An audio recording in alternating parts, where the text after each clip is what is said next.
Kiitos paljon, kovin ystävällistä. Okei, kyllä meillä vielä jotain. Vauva.fi, se on ehtymätön aarreaitta kappaleita. Me otettiin vähän... Nyt en saanut ihan... Hei, toinen biisi. Tässä olisi joku toivo Tinder Horror Story. Pitäisikö mennä... Hei! Onko se semmonen aihe? Onko jollain ollut joskus pieleen menneitä treffejä? Onko kokemusta siitä? Okei. Me otettiin mukaan Sleepovers Party Band. Otetaan ennen kuulumaton versio Tinder Horror Story nimisestä kappaleesta, jos teille sopii. Kyllä, jääkää kuuntelemaan. Sleepovers jatkaa kohta.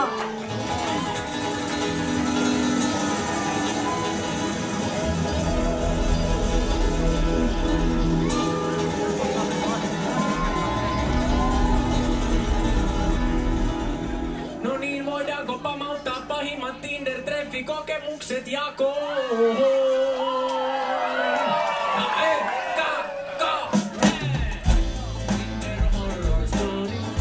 Tinder Horror Story. Tinder Horror Story.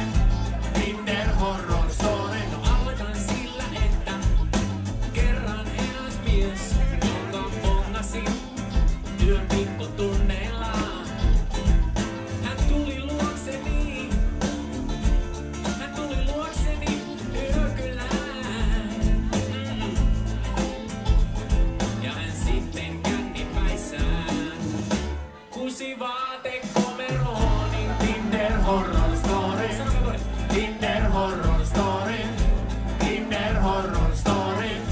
Tinder Horror Story. käytiin satamassa Jäätelöllä. Ja tässä vaiheessa liittyi kolmanneksi pyöräksi mukaan laktoosi-intoleranssiin.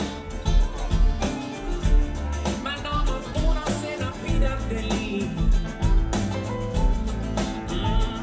Kunnes säikähdin ampiaista ja kiljaisin sekä ylä- että alapäällä. Tinder Horror Story. Tinder Horror Story. Tinder Horror Story. Otetaan iskuja vähän. Tinder Horror. Laitoin viestin miehelle, joka kuulosti unelmieni mieheltä, vaikka kuvaa ei ollut. Hänellä oli samanlaiset arvot. Hän piti juuri samoista asioista. Mut sain lyhyen vastauksen. Sori systeri, se olen minä. Tinder Horror Story. Se oli siis Tinder veljeni. Horror Story. Esa, mitä sulla siitä sanottavaa? Tinder Horror Mistä vähän Story. kitara laulamaan, sovi? Okei.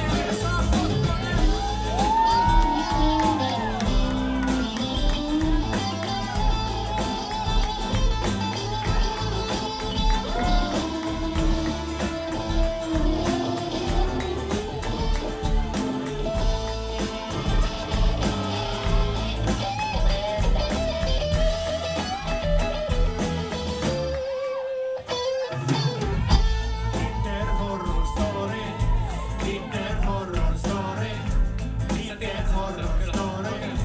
Tinder Horror Story. Kerran vein Tinder-miehen kotiini seksitreffeille. Siinä kesken kaiken hän nosti kädet ilmaan ja näytti heavy-merkkejä. Heavy-merkkejä molemmilla käsillä. Joo, mun moodi laski, kun lehmän häntä hän tuli ja pyysin häntä poistumaan. Tinder Horror Story. Tinder Horror Story. Tinder Horror Story. Okei, otetaan yksi vielä. Kerran menin treffeille erään oman elämänsä Sami Hedbergin kanssa. Hän pääsi joka asiasta jonkun näköisen puujalta vitsin. Ja vain höhötti itsekseen.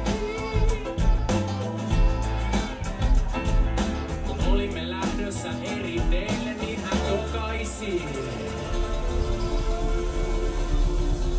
No mites mennäänkö panemaan vai pannaanko menemään?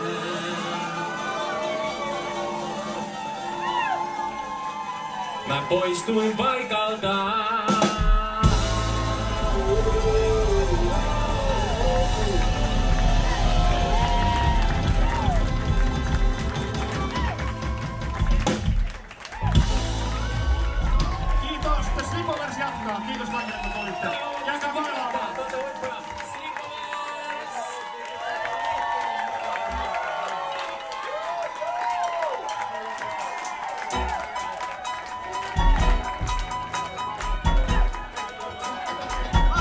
Kiitoksia Kalevauvat vielä kerran.